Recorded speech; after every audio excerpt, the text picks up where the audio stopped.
Lesson आपका 9 है और वीडियो संख्या 4 है।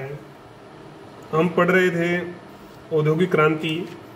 औद्योगिक क्रांति में हम मुख्य जो बड़े उद्योग थे उनके बारे में चर्चा कर रहे थे, उनमें क्या परिवर्तन हुए। वस्त्र उद्योग इस संबंध में हम पढ़ चुके हैं। आज हम पढ़ेंगे लोहा एवं कोयला उद्योग। इसमें क्या ऐसे परिवर्तन आए जो कि औद्योगिक क्रांति में विशेष सहायक बने। लोहा एवं कोयला उद्योग। लोहा और कोयला उद्योग जो थे शुरुआत में एक दूसरे के पूरक थे। अगर हम बात करेंगे तो ये सारी औद्योगिक क्रांति की जो है ना बुनियाद थे। इनके बिना क्रांति असंभव जैसा था। क्रांति असंभव थी होनी। लोहे और कोयले से मशीनों का निर्माण हुआ और इन्हें चलाने के लिए जो ऊर्जा थी तो वो ऊर्जा कोयले ने ही दी। ऊर्जा का बहुत बड़ा स्रोत था। कुल मिलाकर साथ इनका विकास हुआ, क्योंकि लोहा बनाने के लिए भी कोयला जरूरी था। तापन के लिए जब ताप करते थे उसको पिघलाते थे। ब्रिटेन के पास अगर हम बात करें के लिए ब्रिटेन की, विशेष रूप से इंग्लैंड के संदर्भ में हम पढ़ रहे हैं पहले, तो प्राकृतिक रूप से बहुत बड़े भंडार थे लोहा अयस्क के। लोहा जो है लोहा अयस्क के रूप में मिलता था और कोयला भी जो है काफ़ी भंडार थे, काफ़ी खाने थी।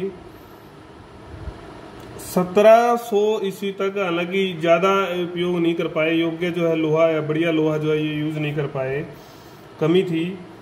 बाद में जो है कई आविष्कार किए गए कि बढ़िया लोहा कैसे जो है तैयार किया जाए, कैसे निकाला जाए। तो परिणाम स्वरूप क्या हुआ कि जैसे जैसे आविष्कार होते गए, तकनीकी परिवर्तन होते गए, तो इंग्लैंड जो है सबसे उत्तम और सबसे सस्ता जो है लोहा बनाने वाला देश बन गया। ऐसी स्थिति भी आई, ऐसा टाइम भी आया। 1850 तक तो ये स्थिति आ चुकी थी कि सारे विश्व में मिलाकर जितना लोहा तैयार होता था, इंग्लैंड का उत्पादन उससे अधिक था। ब्रिटेन में उससे ज्यादा उत्पादन होता था। परंपरागत लोह प्रगलन विधि। पहले क्या था, परंपरागत जो ट्रेडिशनल जो चलता था, लोह को पिघलाने की जो प्रगलन की जो विधि थी वो क्या थी, उसके बारे में पढ़ेंगे। शुद्ध नहीं मिलता, ये तो हम पढ़ चुके हैं कि अयस्क के रूप में मिलता है। मिट्टी और अन्य कई जो है खनिज या अशुद्धियाँ जो है वो उसके अंदर मिली होती हैं। तो उसको अलग करने के लिए जो है एक विधि अपनाई जाती है, तो उसको लोह प्रगलन विधि बोलते हैं। लोह प्रगलन में क्या होता है कि खनिजों को जो है भट्टियों में डाल दिया जाता है। इतना गर्म किया जाता है भट्टियों में कि जो धातु होती है, जो लोहा होता है, वो तरल रूप में अलग हो जाता है और अशुद्धियाँ अलग हो जाती हैं। सदियों से पहले जो है लकड़ी के कोयले का उपयोग होता था इस काम के लिए, गर्म करने के लिए लकड़ी के कोयले का। लेकिन इसका जो परिणाम था वो संतोषजनक नहीं था। उसके कई कारण थे। इससे ज़्यादा लंबा नहीं चल सकते थे। पहला तो ये था कि इतनी लकड़ी नहीं थी, लकड़ी ज़्यादा नहीं थी, जंगल काटे जा रहे थे लगातार, उपलब्ध नहीं थी। दूसरा है कि उच्च तापमान इससे नहीं मिल पाता था लकड़ी के कोयले से, जिस तापमान पे कि वो सही तरह से।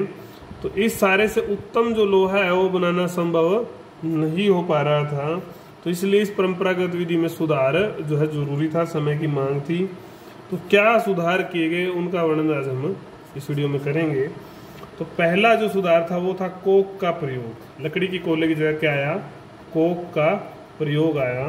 कोक के प्रयोग में क्या किया गया, इब्राहिम डर्बी जो 1717 तक रहे, इन्होंने एक धमन भट्टी बनाई, ब्लास्ट फर्नेस, दमन भट्टी, जिसमें कोक का प्रयोग होता था। क्रांतिकारी कदम था, क्योंकि इसकी तेज उष्मा जो थी वो पिघलाना, इससे लोहा जो अयस्क था पिघलाना और उसको अलग करना, तरल रूप देना, साफ करना जो है काफ़ी सरल हो गया, सुगम हो गया, आसान हो गया। कोक पत्थर कोयले में से गंधक कैसे बनाते थे, पत्थर कोयले में से गंधक एवं अपद्रव्य निकाल कर बनाया जाता था। इसकी उष्मा जो है काठ कोयले से ज़्यादा होती थी। इब्राहिम डर्बी का जो बेटा था और पोता था, इन्होंने भी इस क्षेत्र में काम किया, बड़ा योगदान दिया। लौह उस्ताद के रूप में ये जाने गए। लौह उस्ताद क्या काम दिया, अगर नाम भी इनके यही रह गए, इब्राहिम डर्बी द्वितीय और इब्राहिम डर्बी तृतीय। द्वितीय ने डलवाह लोहा से, आपने 10वीं की सोशल साइंस में 9वीं में पढ़ा होगा, ज्योग्राफी का जो पार्ट आता है, उससे पिटवा लोहा बनाया। और तृतीय जो था उसने सेवरन नदी पर जो है कोल ब्रुक डेल स्थान पर जो है सबसे पहला जो लोहे का जो है पुल बनाया था। ये इनका बड़ा योगदान था। फिर आई आलोड़न भट्टी। इंग्लिश में इसको बोलते हैं पडलिंग फर्नेस। इसका जो आविष्कार किया वो हेनरी फोर्ट ने किया। हेनरी फोर्ट ये 1784 में आए, और डर्बी जो तृतीय आए थे वो 1779 में। लगातार काम चल रहा था, देखो आप। तो इस सारे से क्या हुआ कि बढ़िया किस्म का जो लोहा बनाना जो है वो और सरल हो गया, क्योंकि इससे पहले वाले लोहे में जो अशुद्धियों को दूर किया जा सकता था, अब लोहे से अनेक प्रकार की वस्तुएं बनाना संभव हुआ।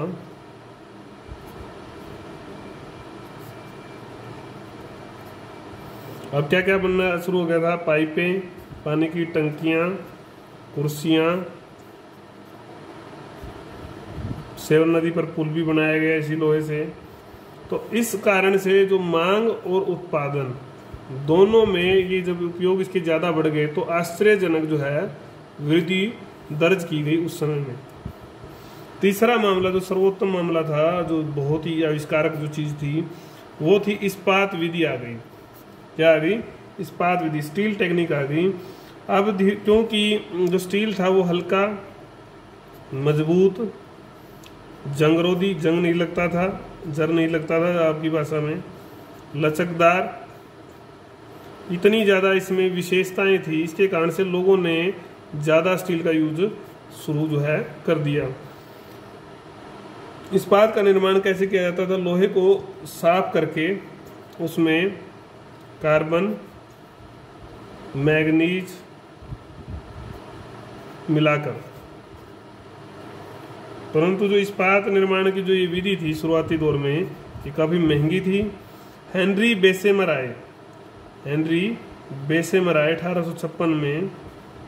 उन्होंने आकर जो है बेहतर विधि विकसित की, और उसके बाद उत्पादन जो है बड़े पैमाने पर शुरू हुआ। तो ये हमने पढ़ा अभी तक लोहे का जो विकास है वो कैसे कैसे हुआ लोहा का। पहले हमने बुनियादी बात पढ़ी, जो इंट्रो था वो पढ़ा इसका, कि कैसे जो है इस क्षेत्र में आपस में इनका विकास हुआ, कैसे आविष्कार हुए, कैसे इंग्लैंड जो है बहुत बड़ा उत्पादक देश बन गया।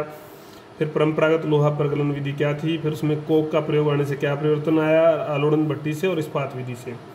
ये हमने स्टेप वाइज बातें पढ़ी। इसके बाद जो है इसी का जो पार्ट है कोयला खनन का उद्योग, क्योंकि हम ये बी पढ़ रहे थे, पहला वस्त्र उद्योग और बी है आपका कोयला और लोहा उद्योग, एक ही बात है। तो इसमें क्या परिवर्तन आया कोयला खनन की अगर हम बात करते हैं, कोयला खनन में क्या तकनीकी पहलू हम देखेंगे। तो साथ के साथ जैसे जैसे लोहे में की उत्पादन में वृद्धि हुई, इसमें भी भारी वृद्धि दर्ज की गई। न्यूकामैन और जेम्स वाट जो थे, इंजनों ने, जो इंजन थे, इनके इंजनों ने खानों में पानी भर जाता था, उसके कारण से कोयले का जो काम है वो रुक जाता था। तो खानों से पानी निकालने में इनके इंजनों ने बहुत बड़ी भूमिका निभाई। सुविधा जब हो गई तो इससे कोक का उत्पादन जो है तीव्र हो गया। पहले कोक बनता था ना, तो कोक का उत्पादन तीव्र होगा तो कोयला की मांग बढ़ेगी। उसके बाद फिर हेम्फ्री डेवी आए। हेम्फ्री डेवी ने एक सेफ्टी लैंप का आविष्कार किया। इससे क्या हुआ कि रात में भी जो है काम किया जा सकता था, और रात में भी खानों में काम होने लगा, जिससे कि कोयला और ज़्यादा निकालने लगा। फिर आने वाले टाइम में कोयला काटने की मशीन थी, बिजली थी, आपकी लिफ्ट थी, ये सब जो चीज़ें आई, इससे इसका क्षेत्र में जो कार्य जो है वो तेज गति से होने लगा और उत्पादन में भी वृद्धि आई। अगर उदाहरण के लिए हम बात देखते हैं, एक आंकड़ा देखते हैं, 1780 में मात्र जो है 64 लाख टन का उत्पादन किया गया, और यही उत्पादन 1854 में लगभग 20 और आपके 55 74 साल में जो 646 लाख टन हो गया। 10 गुना बढ़ गया आपके 70 साल में, 10 गुना वृद्धि दर्ज की गई। तो इसका मतलब जो मुख्य कारण था वो ये था कि लौह अयस्क और कोयला जो क्षेत्र थे वो आसपास थे, दोनों की ज़रूरतें थी, और धीरे धीरे इसके कारण से फिर मिश्रित इकाइयाँ विकसित हुई।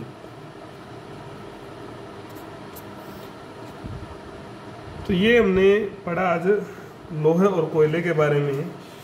उसके बाद हम पढ़ेंगे विशेष रूप से वाष्प शक्ति और आपका जो है डाक एवं तार प्रणाली।